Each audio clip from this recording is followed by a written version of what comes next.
Zay ny amin'ny niveau iny fa nahazo andiana hotipoti ny mpampianatra sy ny mpiasa borao vehivavy rehetra ny isa 710 ao amin'ny Sisco Avarandrano tamin'ity androany ity.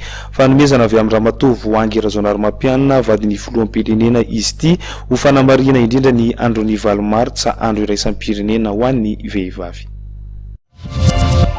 Androany moa zany dia ambokionan'ireo vehivavy miasa aty amin'ny Sisco Avarandrano na mpampianatra izy io na personnel administratif.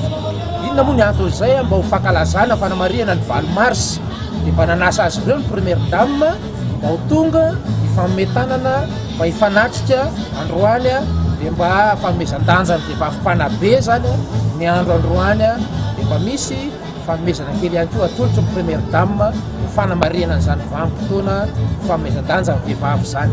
Ny fanabeazana moa manerana Madagasikara indrindrandrindra ty Avarandrano dia ny 4/5 dia ny mpanabe ny vehivavy daholo, ny 4/5 zany na any ao amin'ny 20 isan-jato.